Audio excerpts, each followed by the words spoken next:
Welcome to Between Awesome and Disaster. This is your host, Will Carey. I appreciate you being here as always.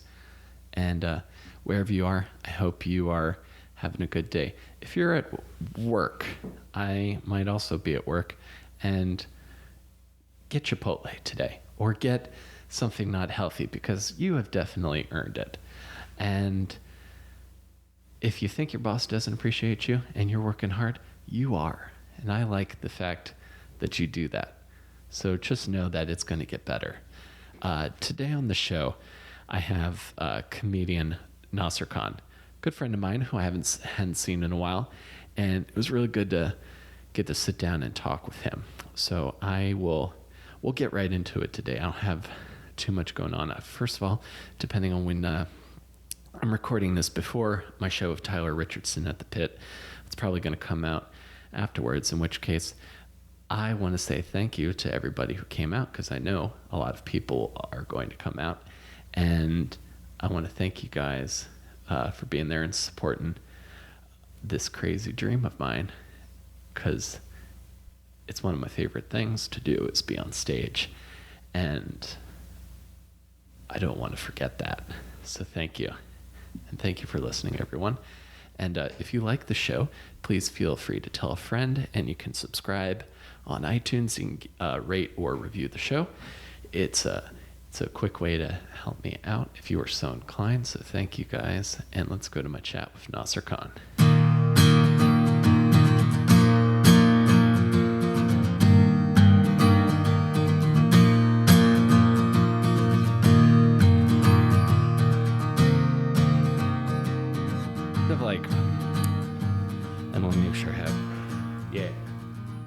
Oh yeah, got plenty of time on this 16 gig card. Just that very basic idea of like trying to fit in with those around you. Yeah. Not that being tall is that much of a problem, but just that it's a very like physical thing. There's got to be times though where you relish it. I'm sure. Oh, of course. Like, oh yeah, I'm tall. Not even for like just reaching and grabbing things. I'm sure, but just to be like, I am tall. I don't know, like bigger than most. Yeah, or just the feeling of just like when I can grab something off the top shelf for somebody. You know, all in one unbroken, flawless move. Mm-hmm. Sometimes, like mid-stride, you just see the person struggling, just grab it, keep walking. Like, who are you, mysterious stranger? As they see you fade into the sunset. Exactly. But still remaining the same height throughout. Sort of like makes that moment a little less mystic. Yeah, like, oh, he's still going. He's still tall. Mm-hmm. He's not shrinking at all. No, not in the slightest. So interestingly enough, I didn't plan it this way, but I had your lady on last week. I'm gonna put that out on Friday. Yeah, man, ladies first. Yeah, I'm always because I've never dated a comedian. I've had a couple of like hookups with comedians and comedian friendly people, but I've never had to experience the dynamic of being with someone who's in the same field as me. Yeah. Never slept together and woken up in the morning 578 nights in a row. Right. Or the feeling of like, oh, I'll meet you. Because I mean, my girlfriend is very busy with her job, but that idea of like, all right, well, I'm gonna go do a set.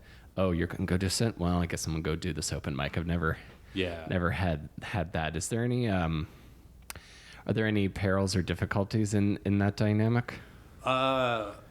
Or is it mostly cool? Because it seems like you guys are cool. Oh yeah. We get along really well. It's very cool.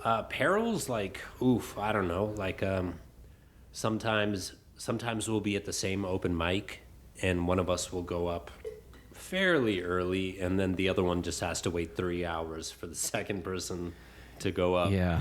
You can't just go up and then be like, oh, I'll see you back at the house. Abandon them or anything like that. Right. You sort of have this sort of like, well, I'm going to wait for your set too. Yeah. Oh my gosh. If I think if more people know, and maybe that New York Times article that just came out, Oh boy, knew like what people will subject themselves to because they love stand up. Yeah. I think a lot fewer people would try it. Oh my God, yeah, it would just. Not even the bombing thing, not even the idea of bombing or anything like that. Just the idea of the years of indifference that you have to perform in front of. Yeah. Oh yeah. Did you start in New York? I started in New York, which is, when I tell people that, they're like, why? Why would you do that? Because Right. most people I know in this scene started in, a different city and then got to the top of that city and then made the move here. Right. Whereas I just started here, which is, I don't know, Yeah. like I've had good things come from it, Mm-hmm. but it's still an uphill climb. Like comedy in itself is already such an uphill battle, but Yeah, absolutely. I think the thing that gives you an advantage, maybe the advantage isn't even the right word, but you're immediately around some of the fun. You have access to some of the best stand-ups that are performing stand-up. And then you also have all those opportunities to bomb in front of your heroes. Bomb in front of your heroes, bomb in front of your peers. Yeah. But I think there's something to just the muscle memory of walking on stage and grabbing a microphone that is helpful after you learn to, because I hit a point where I learned to just take the silence at certain mics like a wave hitting me. Yeah. And then just continue standing. So when that didn't stop bothering me as much, just the muscle memory of like being on stage and saying words. Yeah. Did you start here also? No, I started in Baltimore. Oh, wow. When I first started doing stand-up, there was one open mic and one club that you could get into if you did a bringer.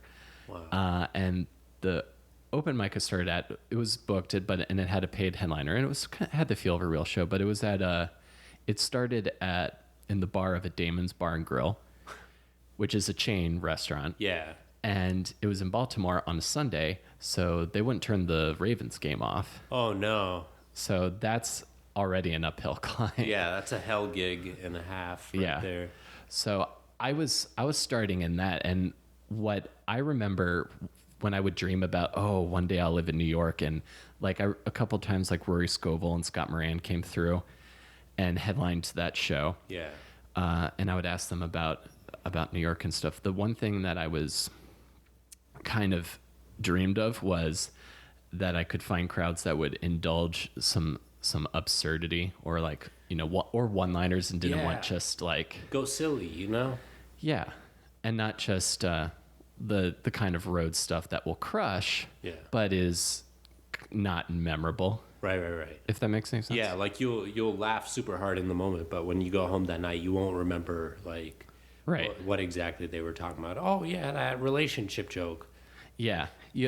And I really don't want to fault those guys because I think there's an element to that as well that I find very impressive. Definitely, yeah. The personality, like having a big enough personality and just selling this material, and just like that kind of like you just are just annihilating the audience. Laughs. What is it? Every 7 seconds or whatever, you're supposed to get a laugh something or something. Something like that. Whatever comedy math is that people talk about. It's the kind of thing that if you are not exposed to a lot of stand-up, you can just enjoy. The same way like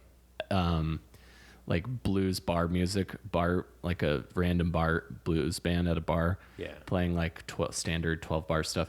If you're not like attuned and around a bunch of it and heard a lot of it, you can just enjoy it. But if I got to a point where I got so in my head and I just couldn't laugh as easily anymore. Oh yeah, no, Did you have that?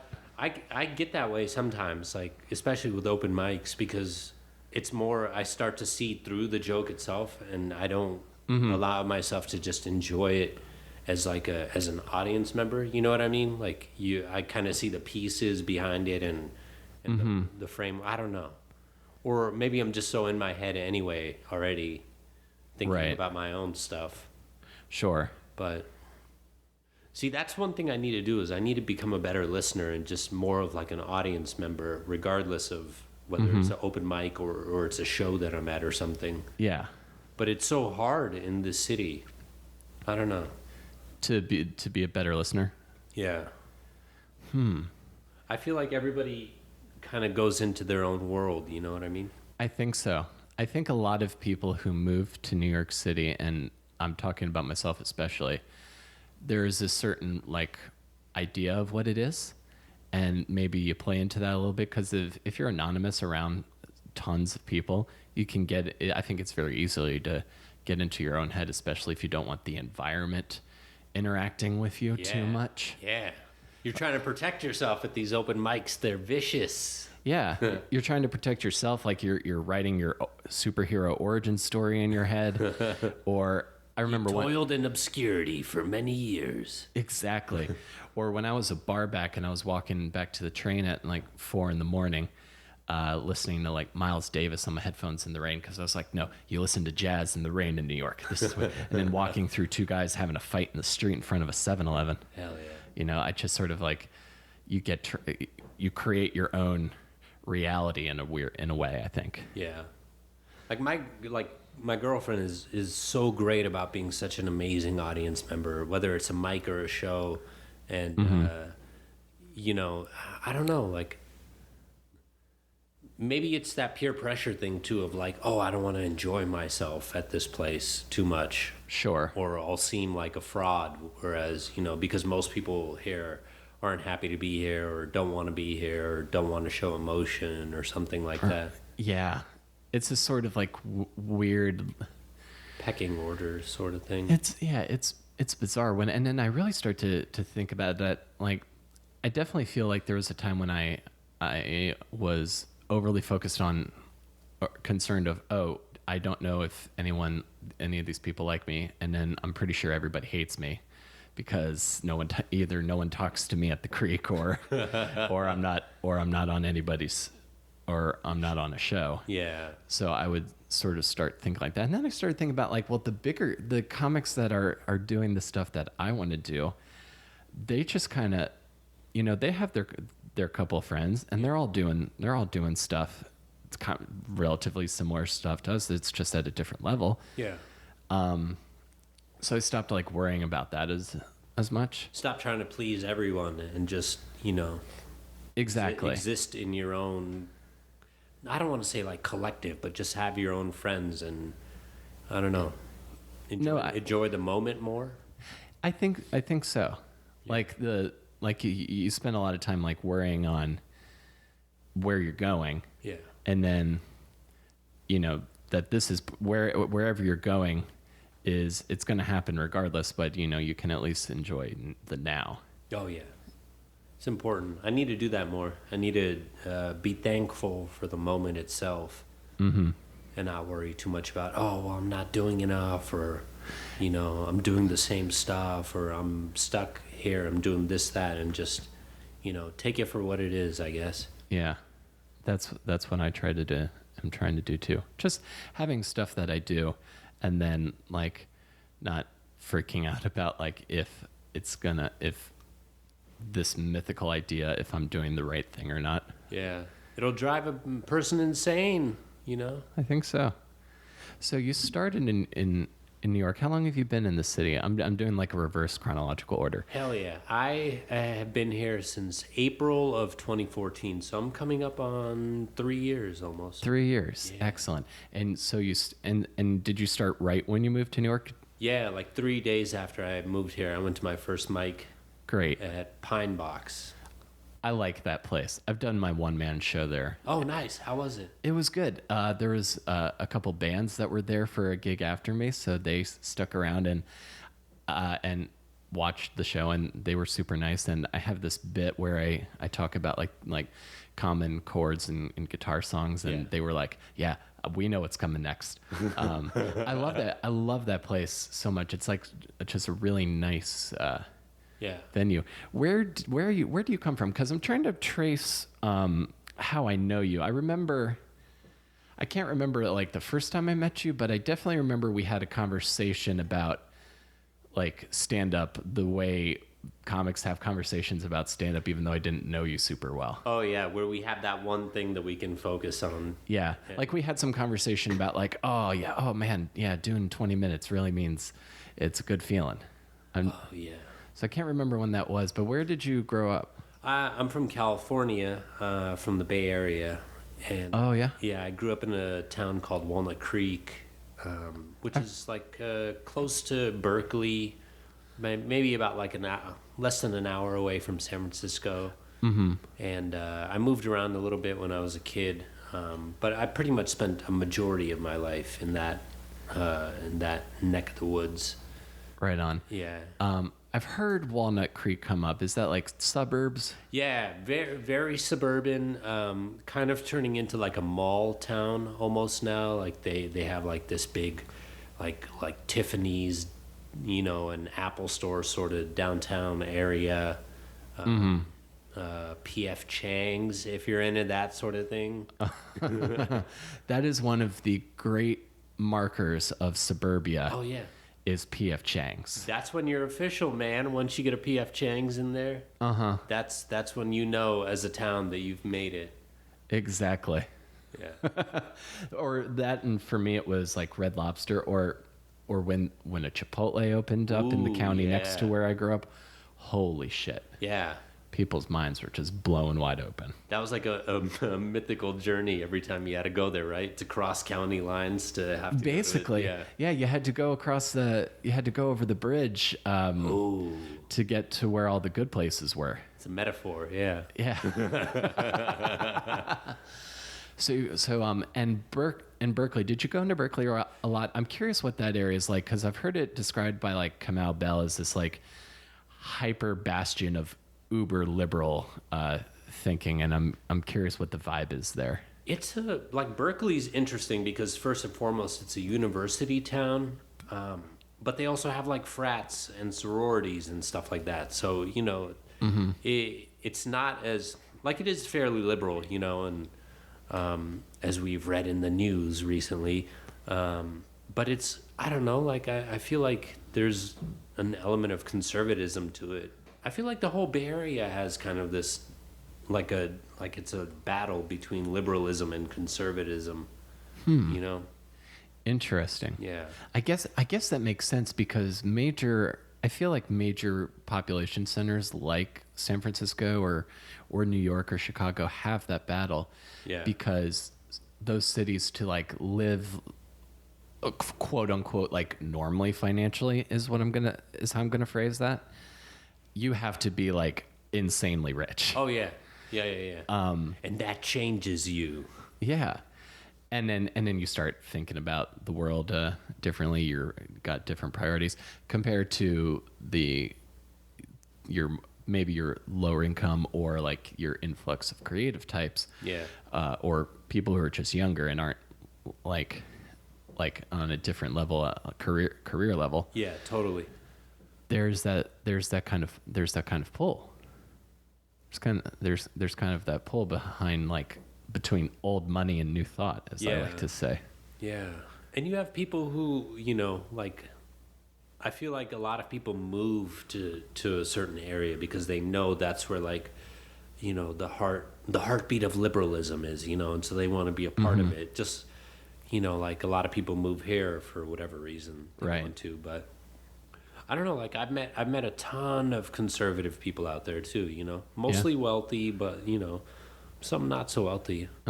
Is there like an area, because in Baltimore there's this neighborhood called Camden that's sort of like the intermixing of the hipsters and the rednecks. Oh. Is there anything like that in Berkeley? Yeah, in Berkeley, it's hard to say. I've been away for so long that there's got to be. I feel like the downtown area might be like that. Okay. I don't know. It's such a. You've got like ultra left, then you've got like older hippies. There's like an anti-fascist movement there now. I don't know. There's like a lot of stuff. Wild. Yeah. So you're growing up on the outsides of that. Yeah, I grew up in a pretty conservative Oh, yeah? city. A lot of $1 million homes and that sort of thing. Gotcha. People with like swimming pools in their backyards. Like, yeah, it was just fairly conservative. Very, very like majority white city. A lot of, I don't, was it like a commuter city? It's hard for me to say, but I feel like it was pretty much a commuter city. Like a lot of people lived there and went to go work in San Francisco. A lot of tech companies. Am I making that up? Yeah, but that's mostly like San Jose, which is a little further south. Sure. Where like Microsoft or like Mountain View and stuff like that. Okay. I feel like I'm not painting enough. No. It makes sense to me because it's not too dissimilar to where I grew up, because the county I grew up in is considered a suburb of DC. My neighbor, I grew up after my grandfather died. We inherited his waterfront property. My neighbor was a lobbyist in DC. Oh wow! I had like peacocks wandering around. I like did some yard work for him a couple weekends. Yeah. Peacocks are wild. Yeah, they're trippy. They're trippy birds. Yeah. I it was like I wanted to get close to him, but it didn't. No, because I didn't want to have. They're violent. Is what Yeah, I've heard. no, they really are. What did your parents do? My dad, when I was a kid, he worked for this like Amway type company, but it was less scammy than Amway. Okay. It was like a catalog company, and I think he was like an auditor for them or something like that. Like he would do internal audit stuff for them. And now he works for an insurance company doing like sort of the same thing, but like financial work for them. Oh, okay. But when he first moved here, he was a farmer. Like he was like a migrant farmer, basically, like working in the fields. Oh, wow. In central California, and then from there he was like a bellboy in a hotel. And then he went to college and decided he wanted to do accounting. And he became he became a CPA, and he worked for like a lot of different firms. He even worked for Levi's for a bit. Oh, wow. Yeah. Where did he move from? From Pakistan. From Pakistan. Yeah. So, what year was that? So that's what I imagine is your classic immigrant American story.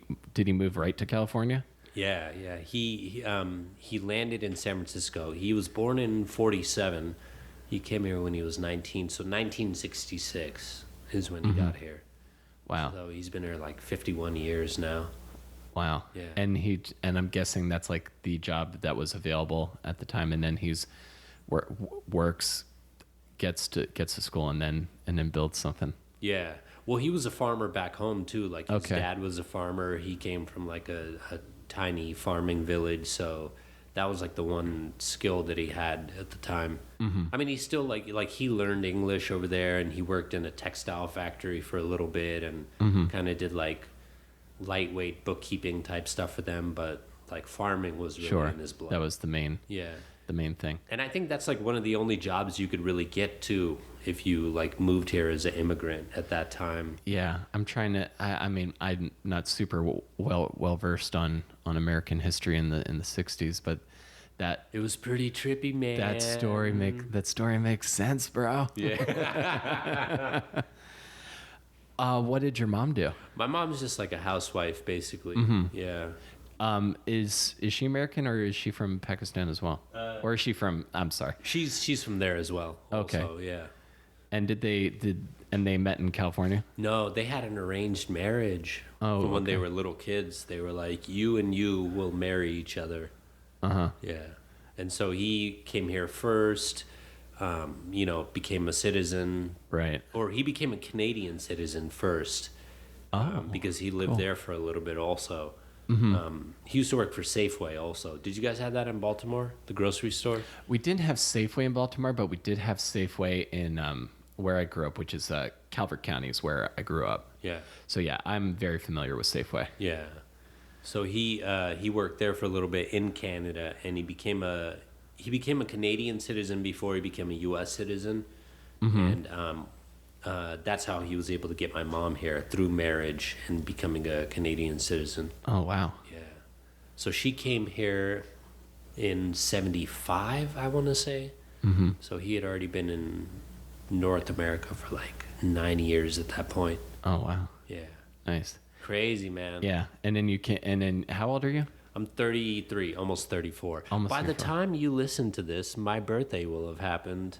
Nice. And I hope your listeners get me something for my birthday. I don't know. I'll make sure that I plug your Twitter and your Venmo if you got one. Or sing happy birthday while you listen to this episode. Whatever floats your boat, guys. There you go. Every year, Kevin Frolix posts the Metalocalypse Happy Birthday song to my wall, and I look forward to it every year. Oh, I gotta listen to that. It's a really funny one. It's basically like death metal, like you're 1 year closer to dying. That's scary. Yeah. That sounds like a little bit of a dig. I'm just gonna say. I don't take it as that, but so you're growing up in the suburbs of the Bay Area. Yeah, the suburbiest of the suburbs. I'm curious what kind of kid were you? Were you like a dorky kid? I don't think you could have been a jock. No, I was super dork all the way. I was yeah. I was like a hyperactive, dorky kid. I had two sisters, so I don't know. Like I didn't really have a brother, so I didn't have like a older kid beating me up a lot as a child. Oh, that's good. Yeah, so I just had my sisters beat me up. It was okay, so that probably set the seeds for stand up. yeah, man. You ever been chased around the kitchen with a broom by two girls, one older, one younger? It's a nice little dynamic. Yeah, no, I never had that, but I did have an older cousin. A couple of his friends throw me into the pool a bunch. Oh boy.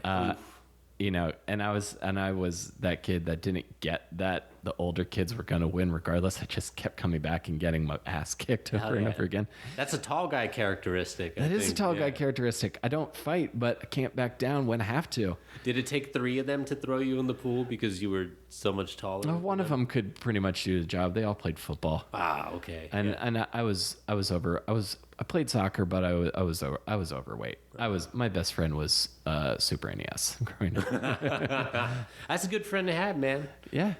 Yeah, see, playing power, superpower. Yeah. I remember seeing The Wizard when I was a kid in theaters. That Fred Savage movie. Yeah, I remember it as part of a Boy Scout field trip. I think that was like the first movie I ever saw in a movie theater. Wow, really? Yeah, and so he like had the power glove at the end. It was pretty awesome. Yeah, that whole movie, I think in retrospect, is a giant commercial for Super Mario Brothers 3. Oh, yeah.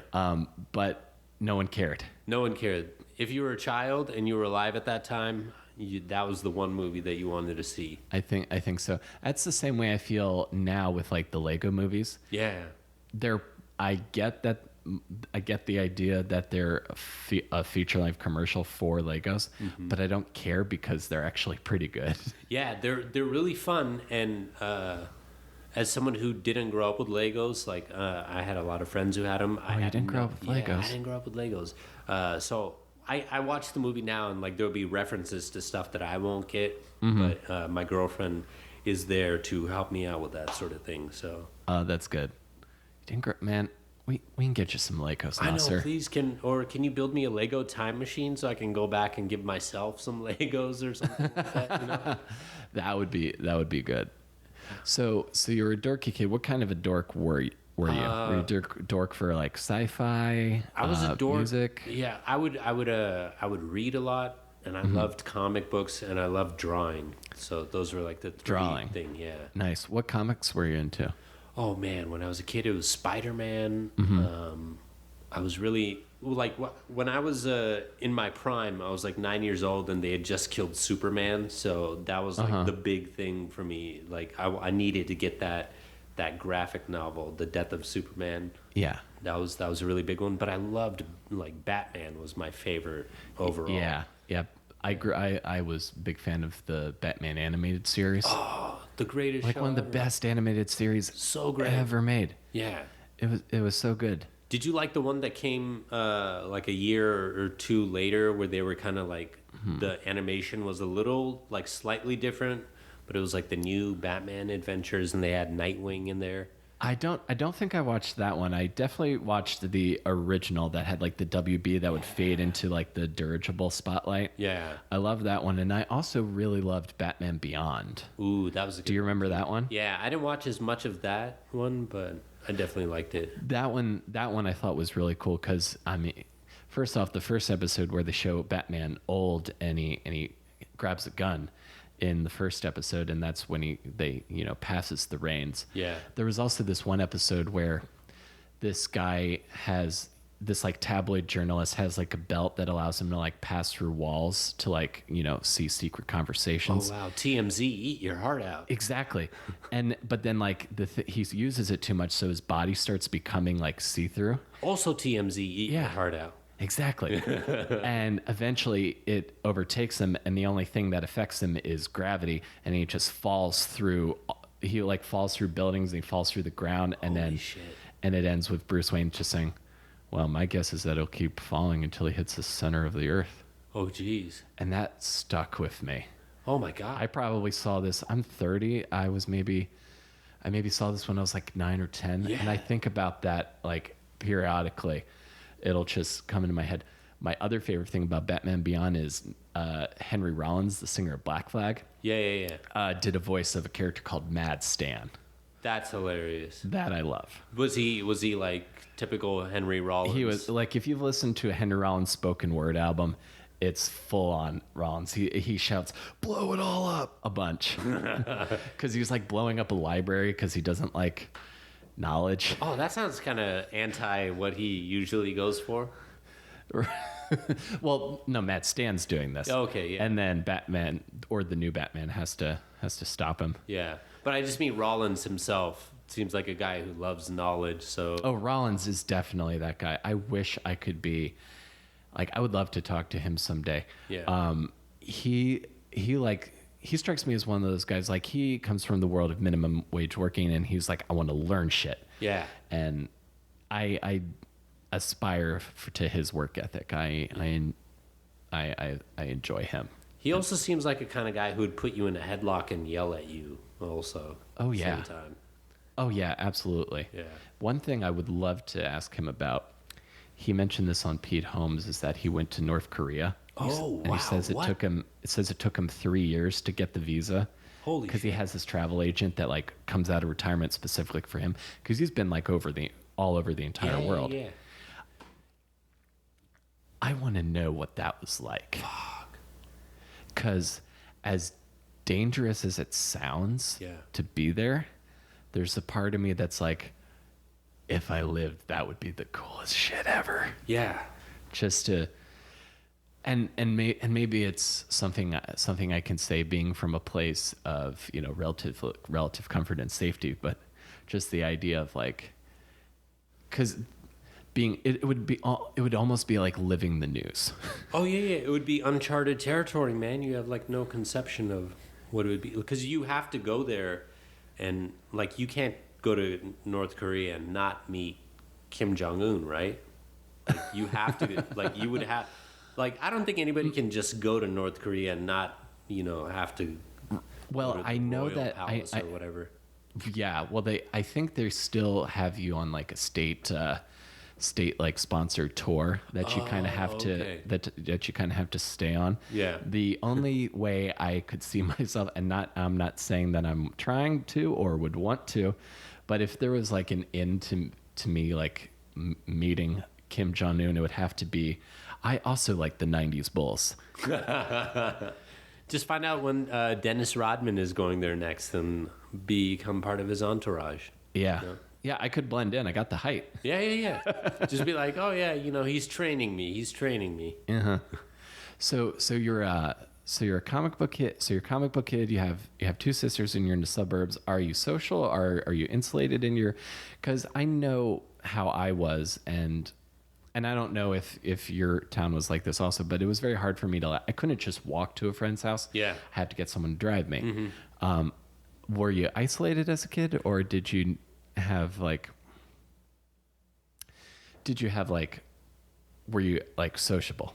It was a mix, but I was mostly isolated. You know? I don't know if it was mostly cultural things or just me as a person, or like overprotectiveness on the part of my parents. But yeah, it was pretty isolated. Also, we moved around a lot. Like I moved like Right.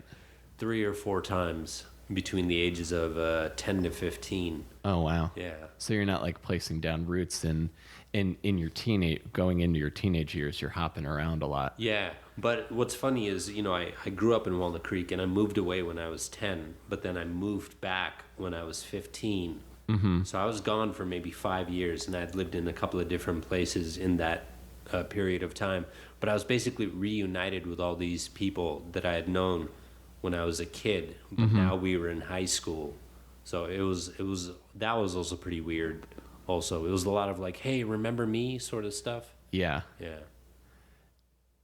Yeah, I could see that. And then you start maybe having that thing of like, oh, you're different now. Yeah. You get to see like, oh, these were my friends when I was a kid, like we all had the same interests, but now, we're sophomores in high school and I don't know any of these people, basically. Yeah. Yeah, just that idea. I remember like when my friends kind of started to change, it was sort of like, I don't want to say it was disillusioning, but it was like, that was like my first couple times before I discovered the theater department. Yeah. Where I was sort of like just on an island. I was like, I didn't want to play soccer anymore. Yeah. I wasn't playing guitar yet. I was basically just, going to high school and then coming back. Yeah, that was it. Just punching the clock, sort of, right? More or less. I was 14 and I was punching the clock. And then until I discovered something that excited me, and I was like, yeah, I want to go to school. And yeah, I want to go to school on the weekends and build sets for 5 hours. Oh, that must have been so fun. Oh, though. it was, dude, that like that first like kind of like adrenaline rush of like, I'm really passionate and excited about something. Yeah. It's so important that I think for an individual to find that. Because if you don't find that, then you're punching the clock until you die. Oh, pretty much, yeah. Yeah, and I still got to punch the clock while I'm doing all this other stuff, but just having that other stuff, just that one thrill. Yeah. That one thing. I didn't really know what I wanted to do. I didn't apply to any colleges or anything, but then I took a public speaking class in senior year. Of high school? Yeah, of high school. And that was like the thing that resonated with me. That was really what I enjoyed. And then I did not pursue it for many years until recently. Gotcha. So you took what were some of the things you picked up in the public speaking class? I'm curious. Just, how to break yourself out of your bubble and learn how to talk to people and make points and have a cohesive beginning, middle, and end, and how to be persuasive and, other things that I've kind of forgotten. Right. I need to learn the persuasive thing if I ever get a general meeting. Yeah. Usually it's just you tower over the person and get really in their face and little flecks of spit on their forehead. I can do that. Just a lot of S's and P's. Oh yeah.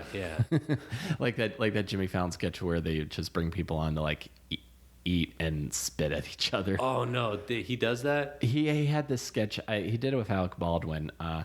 They set it up like they were cops in an 80s show, and it's like, this is the Point Pleasance Police Department. And it's just them like eating like cornflakes and just spitting at each other. I'm a germaphobe. I would hate that so much. Oh yeah?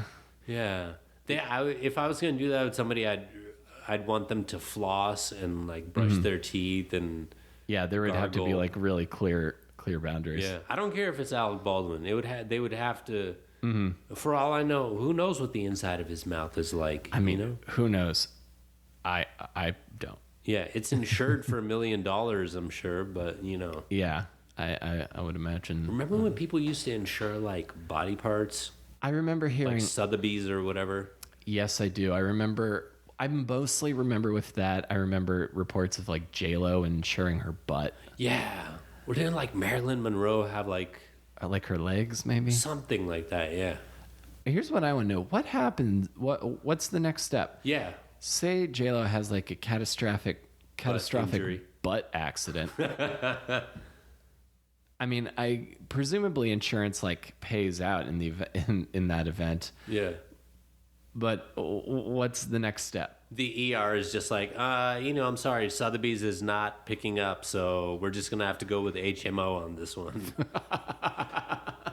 Although if I was J-Lo and I hope there would be someone in that HR in that emergency room that would go, damn it, man, we must not let this national treasure of a butt go into waste.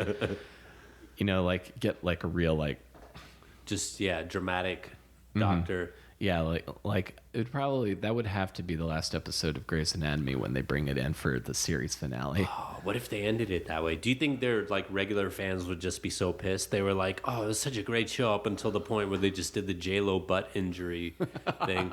Really jumped the shark with that one, guys. I don't care if it's your last episode. I hope that people would hang on, because that show, I don't watch it really that often, but they've had just so many like random people, like doctors, just die. Yeah. That I imagine that they'd be like, okay, I can handle the butt trauma finale. Just because how do so many of these doctors die when they're doctors in a hospital? Yeah, exactly. Can't they just like wheel them into the next available room and save their lives? I guess it's not that easy. Maybe they're trying to kill doctors so that newer doctors can come in, because it's like the whole medical school farm system, Oh my They're gosh. trying to push out. Maybe That's how they should end the show. Yeah, maybe doctors it's like a eugenics thing where they're like, only the best doctors will survive. This took a turn. This really took a turn. No, this is good. Like they discovered that the hospital has this whole like Sweeney Todd like basement full of just like dead doctors. You're in the operating room and like the floor just opens up beneath you and you plummet. Exactly. You could keep falling till you hit the center of the earth. Yeah. Ooh. Let's call Grey's Anatomy now. Yeah, I think we just made the show like infinitely better. Yeah, nobody steal this, please. At ABC or whatever network it's on. Well, if they do, I'm gonna tweet this to them a bunch and just be like, I don't want to sue. I just need an under 5. Yeah, put me in on this episode that I wrote about how your hospital is secretly evil. I think that's how we're gonna become successful, Nasser. Yeah. So you take a public speaking class, and then you didn't go to college, or you did go to college? I went to community college for a little bit, and then I dropped out. I think after like a semester or two, and I just worked in a grocery store for a number of years. And then I bounced around between a couple of other jobs. In the same area? In the same area. Then I moved to LA for a couple of years. Oh, when was that? That was 2011 to right before I moved here. Yeah. And why did you move to LA? I just wanted to get away from the Bay Area. And I also wanted to perform in some way, shape, or form, and I was too afraid to start doing comedy. So I would do plays and stuff like that. Like I tried to act because I thought, this is something interesting. It might be something that I potentially want to do. And when did you realize that? Did you realize that at the grocery store? Yeah, I was like, I got to get the fuck out of here. I'm tired of lifting up, 24 packs of water and scanning the bottom of them and then sending it down getting yelled at by customers and stuff like that. And I'd always, I wanted to be a comic when I was in high school, like around that era, but I didn't know. I was too afraid to pursue it. I didn't really know where you started, how it happened, How did you know you wanted to be a stand-up?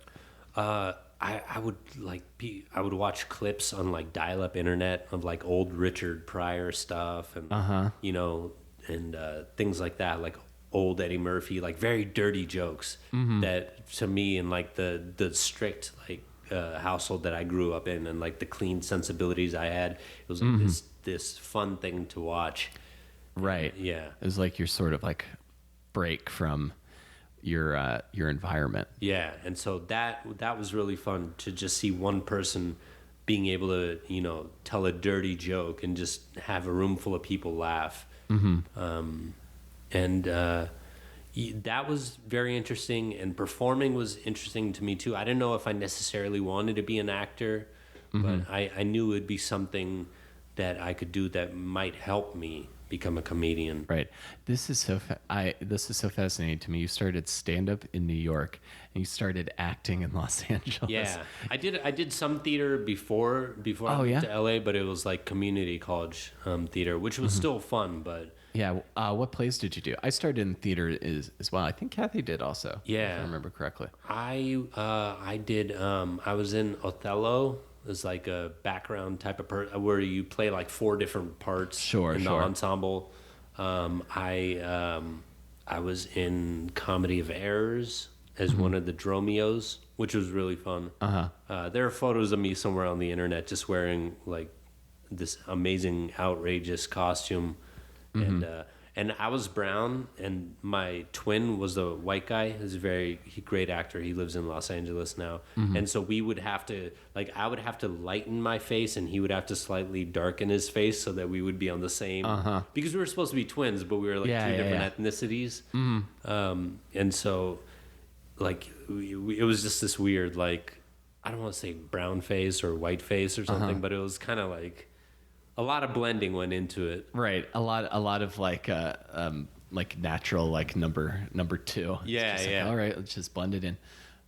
That's funny to me. That's the kind of thing that I feel like community theater and like school theater is like just gets on that. It's like we're not sticking to type on this. We'll make you what we look the way we need you to look. Yeah, we'll do whatever horrific thing we need to do to make this work. Yeah. So I did that play. I did The Last Days of Judas Iscariot by Stephen Adly Gurgis, which is this hilarious, heartfelt, fun play. That was the last play that I did. And then I moved to LA, and I did a couple plays there, and then I came back and did one in the Bay Area. But like I don't know, like the whole the process was fun, and performing was fun, but it wasn't something that I wanted to do. For the long run. You know what I mean? Right. I don't know. Like, you had more of an itch for comedy. Yeah. And it doesn't sound like those shows are necessarily like, there aren't like comedic roles in those shows. Yeah. Well, Comedy of Errors was kind of comedic, for the most part. And so if there's one takeaway from all that, I think it made me comfortable on stage. Yeah, that's important. Doing that stuff. Yeah. I think if you can do theater, and I've heard this said different ways, like doing theater gets you comfortable being on stage, and you have the training wheels of the script and the lines and the other people. Yeah. Compared to stand up where you got to do all that. Yeah. And it's weird being directed. A Yeah. lot of people don't want to talk about it. This is a conspiracy, but a lot of people, I don't know. Like I always felt like my instincts were great, and I worked with a lot of great directors, but I don't know. Like I always felt like I wanted to do it my way, which is an arrogant thing to say, which is a horribly arrogant thing to say. But I think in the context of being able to do stand up and just being your own boss, Right. Have control. Yeah, have control. I have control issues, guys. That's really what this is. No, about. I think a lot of us. I definitely do too. I definitely like have a set thing that I like to do and way I like to be in. If it gets disturbed, I tend to have anxiety. Yeah. Same. Yeah, this also plays into my conspiracy theory that's why Starbucks is so successful, because Starbucks isn't just selling coffee; they're selling you control. Oh, yeah, because you can say, you can tell them to do anything and they'll do it. Anything. So you're going to spend your entire day being told what to do and how to do it. But in that one moment, you're in control. Yeah. You could tell them to put your croissant in the freezer and they'll do it. Yeah. I once, when I was working there, I put matcha powder in someone's iced coffee. It upset me. It upset me to do, but they wanted it. Yeah. They had the power over you. Yeah. It's like some weird hypnosis. Yeah. Called minimum wage. Yeah. And I think in some way, comics are people who feel out of control or are whose lives are out of control, but they know they control that time they can control that time when they're on stage and what happens. Yeah.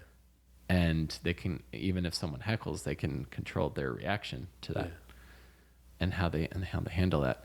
So you're in Los Angeles, you're doing plays, and you're like getting close to being able to do stand up. Yeah, I started learning. Like, I had always been a fan of it.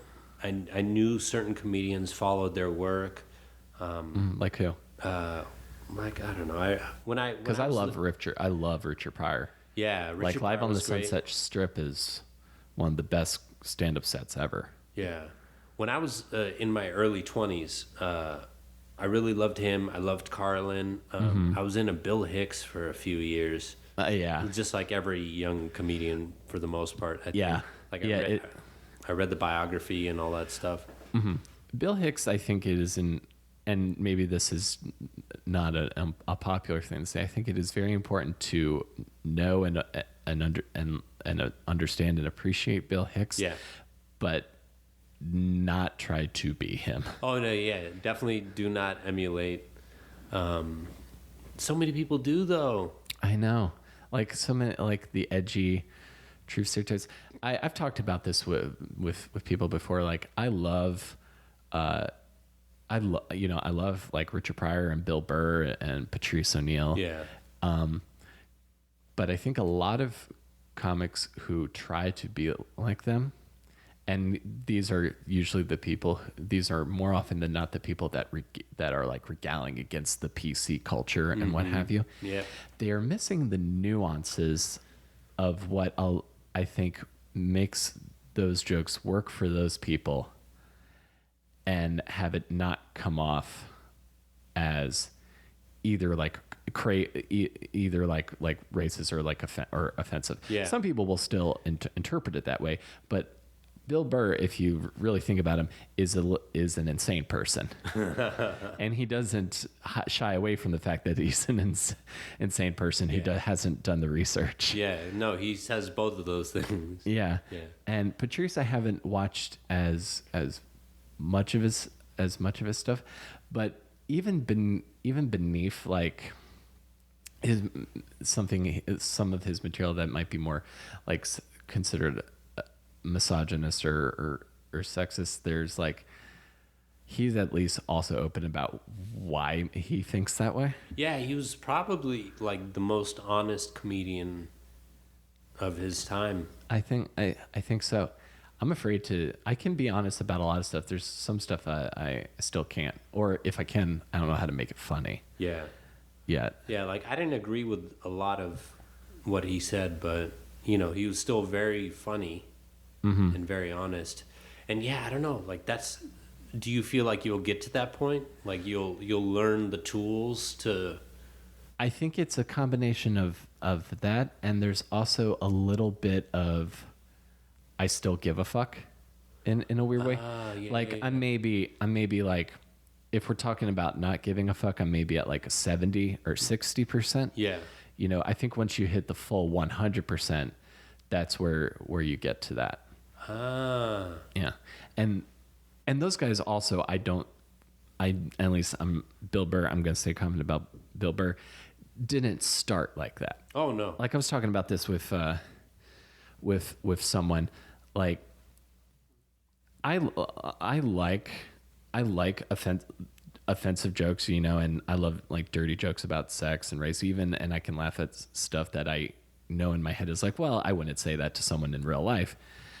But be able to know the structure first. Yeah. Be able to tell like just a good setup punchline joke about your life. Yeah. Before you gotta like, I feel like you gotta training wheels. You gotta get those first. I feel like you've gotta work up to that. Yeah. Too many people go up there with the bravado and just a persona, but they don't have the technical. Right. Or even like the life experience. Exactly. Yeah.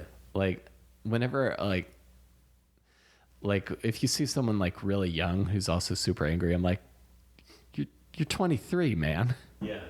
What could have possibly gone wrong that you're like this? Yeah. It's like, what happened? I'm sorry, you were in high school 5 years ago. I know, and high school is rough. Let me tell you, it can be. But people are still growing into themselves, I feel like. Yeah, and with and I think with stand up, especially when you're starting, that you're finding yourself in your life, and then on stage as well. They don't always match up. Yeah. If I started that young, I don't know if I would still be doing it. Mm-hmm. I'm not sure. Well, I'm glad you're doing it because I enjoy your jokes. Thank you, man. You make me laugh, man. So, when did you decide you were done with Los Angeles? I've never been, so I don't know what the vibe is like. It's all right. It's yeah. You know. I would like to go. I don't know should, I don't know if I would ever like live there full time unless I had a job that kept me there. But I'd like to visit. You should definitely visit. It's a fun place, you know. For you, you have to make it work for you, you know. Mm-hmm. Everybody there, and I know this is going to sound silly because the only people I know in New York are comedians, but everybody in LA is there to work in the business, in one form or another. Mm-hmm. Someone could be an electrician, you know, who works on film sets, or somebody could be like a craft service person, or somebody could be just like a horse trainer for like westerns, or you know, so like everybody's there to do something. Even the doctors are like, I'm gonna be a medical consultant. Yeah, pretty much. Or I only save actors' lives, not real people's lives. Can you imagine if you got like shot in LA and the doctor was like, well, what have you been in? It's like, let me see your SAT card. Yeah. He's like, oh, you're not paid up? Well, you're dying. Oh my, that's one of those things that I definitely sounds absurd, but doesn't sound too far outside the realm of reality. We're headed there. No. Someday soon. Mm-hmm. I'll just say that. I'll say this one quick thing, and then I want to get back to you. Do you know David Lawson? He's a storyteller. No. He doesn't do so much stand up. He does like he's got a ton, like 10 one-person hour-long shows. Wow. He's really good. He's really funny. I enjoy him. He posted on Facebook a couple weeks ago just a reminder for all of you for struggling actors that Donald Trump gets a $105,000 pension from the Screen Actors Guild. Holy shit. A year. And I'm like, God damn it. That's ridiculous. Do you think Donald Trump pays his SAG fees every year? That $98 or whatever it is? That's got to be more than that. If I was going to make assumptions about what else I think he doesn't pay, I would imagine not. So you decide you're done with Los Angeles, and then did you move to New York with the intention that I'm going to do stand up and I'm going to do it in New York? Yeah, because I didn't want to start in LA because I had been to a couple of mics in LA, and it wasn't really. What's the mic scene like in LA that you went to? Oh God, it's I only went to like 2 of them, but it was a lot of actors. I've heard that. Who are like improv based, and I think it's like a means to an end for them. Mm-hmm. So I was like, all right, I'm not going to start here. And I had just been in a relationship that ended, so I really just wanted to, make tracks, get out of town. And I didn't want to go back home, even though San Francisco has a wonderful, amazing stand-up scene. I've heard. Yeah, it's great. I've had the chance to perform there a couple of times. It's what always fun. What are the cool spots in San Francisco? The Holy Cities is not open anymore. I don't think so, no. But that was like where Robin Williams did a lot of stuff. There's the Brainwash, which is a laundromat cafe. I've heard of the laundromat. Yeah, it's fun. I've done it a few times. Did a show there once too. It's like their big open mic. Gotcha. That's a lot of fun. I went to a steakhouse comedy club once that was actually close to where I grew up. Had a somewhat not great set in front of two of my high school bullies. It was and a table no. full of Wells Fargo employees. So it was like a lot of stuff happening at once. Oh my gosh. Yeah. I did like a tiny theater in there just as like a drop-in set. So I've done like a few things over there. Did something in Berkeley also. So that was a lot of fun, but I didn't want to start there also. Yeah. It would have been an interesting, like what would my comedy be like if I had started there sort of thing.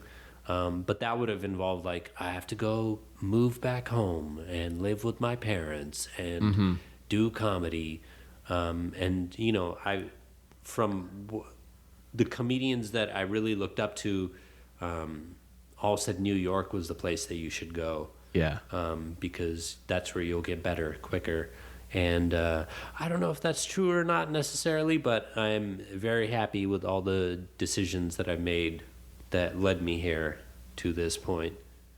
Well, that's good. know? No, yeah, I agree with you absolutely, because I was like 2.5 years in when I started, so I wasn't like the big fish in Baltimore by any means, but I heard you could get up a lot and get better in New York, and that's why I wanted to be here compared to like LA or continuing to stay in Baltimore, because I didn't know.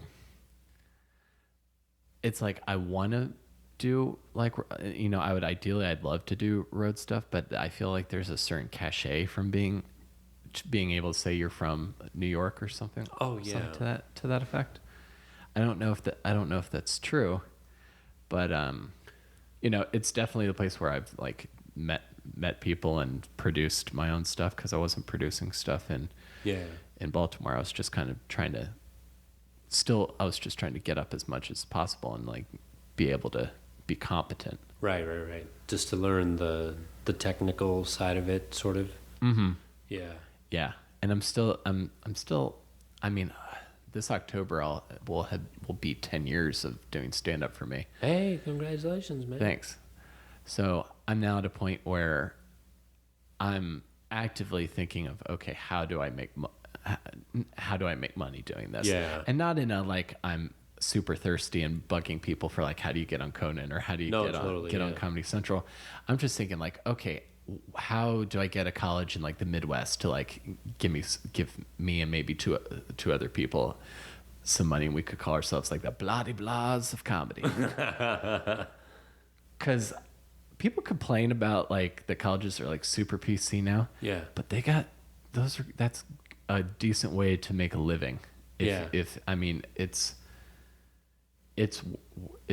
work, and then there's money to invest with NACA and stuff. But totally. I'm thinking about that more and more. Do you have like thoughts like that? I mean, a lot of it is just learning how to go ahead. Because I'm saying, because just from like stuff I follow around you, like your shit is really on point. It's very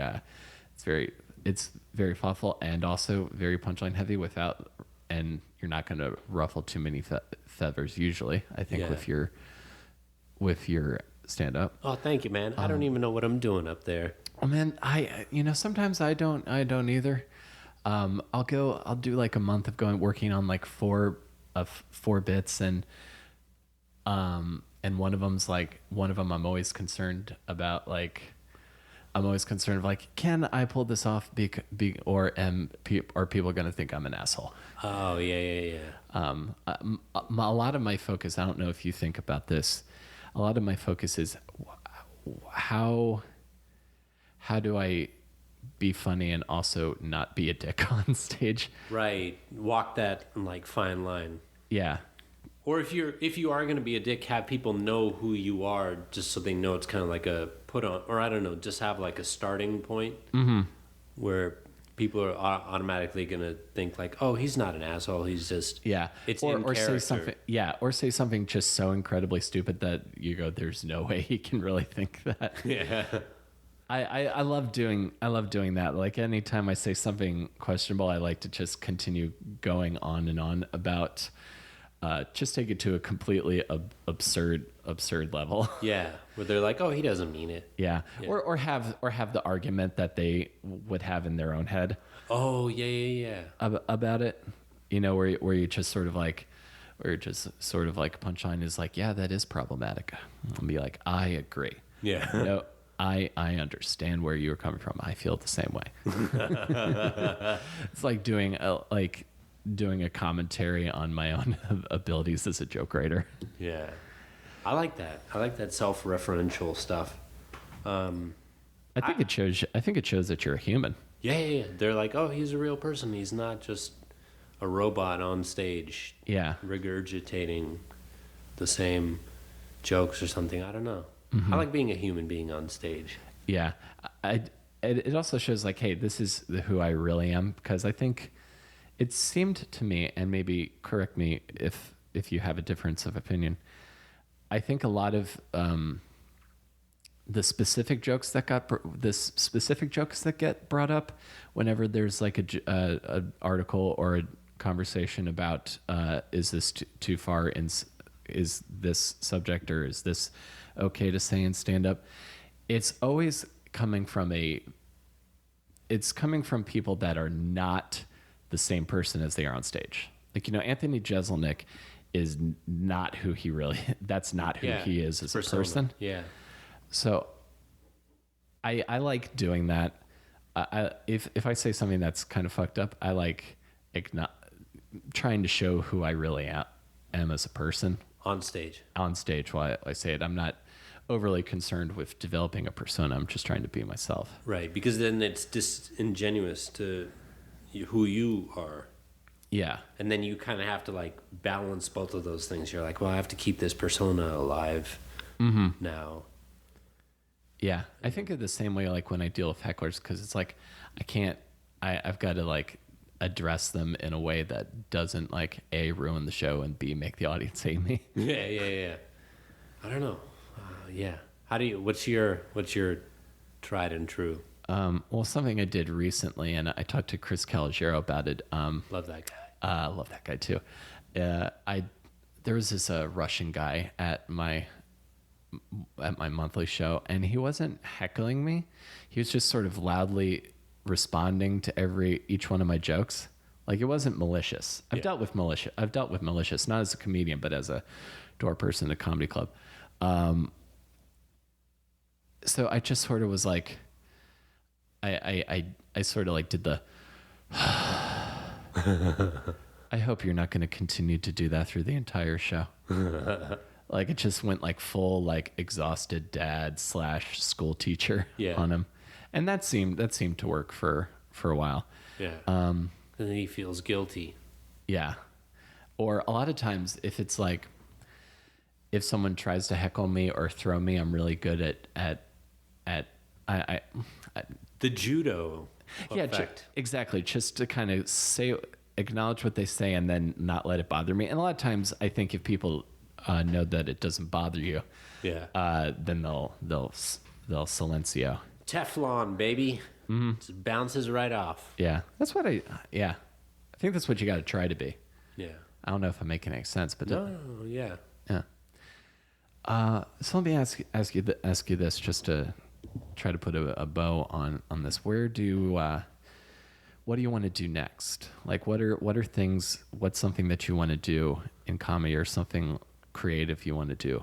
I want to do longer sets, take it on the road, do colleges, and just get better at it, honestly, and get an hour. Maybe you go to Edinburgh. Who knows? I would love to do Edinburgh. I don't know if I can afford it this year. Yeah. But I met a guy in Barcelona when I was doing a show over there. Nice. That was he's offered to be like very helpful, and then he's like, "Oh, I'll take you to see my hometown team." Now that's a football team, my friend. Because like we were talking about Barcelona. He was like, "Oh, they're very good, but the atmosphere is nothing." Yeah. So I would want to go and do that.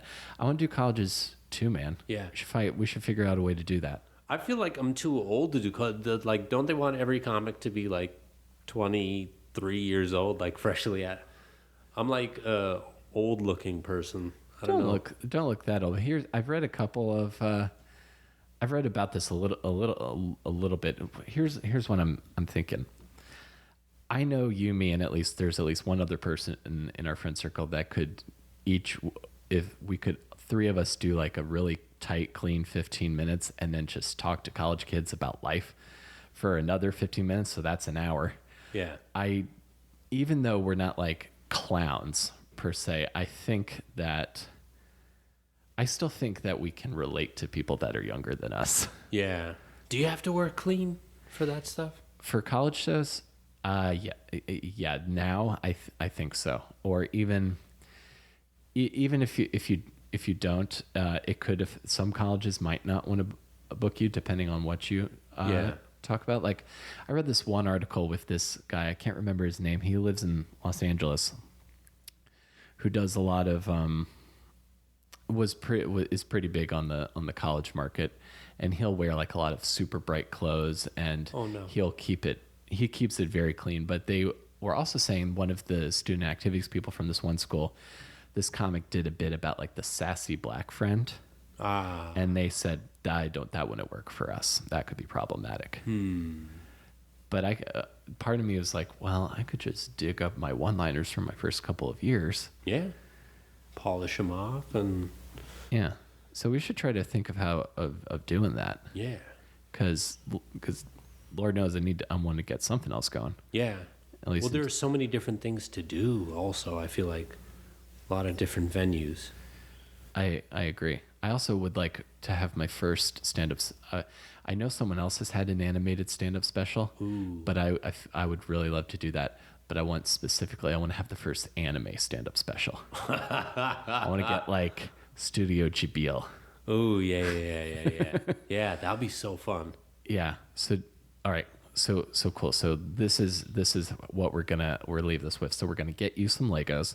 Hell yeah. Because there is a Lego store in New York City. So we can make that happen. Yeah. And we're gonna figure out how to relate to the kids of today. Oh yeah. And get that sweet college gig money. I'm gonna find out how to relate to all these young alt-right internet troll. I'm just kidding. I'm not, the youth. Well, there's a certain opening for the right-wing provocateur that opened. Not me, man. Not me. I figured not. Yeah. Thanks for talking to me, Nasser. No problem. Thank you, man. I'm shaking his hand. Shaking my hand. You guys can't see this, but it happened. Excellent. Thank you, man. Thank you.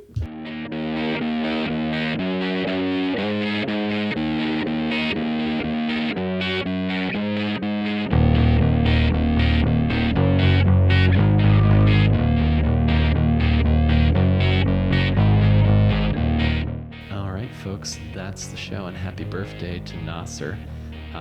You can tweet happy birthday to him. I'll have the link in the description. As always, you can check my website, willcareyisfunny.com. That's CAREY is funny.com for links to my upcoming stand-up shows. And you can follow me on Twitter at @comicwillcarey. And I will always appreciate if you guys want to subscribe, tell a friend about the show. I greatly appreciate it. And to any of my listeners in a foreign country, feel free to tell your friends too, because I want to come and visit and I want to perform in different countries. And if you guys can help me do that, that would be swell. So thank you guys again for listening, and I'll see you next week between Awesome and Disaster. Take care, everyone.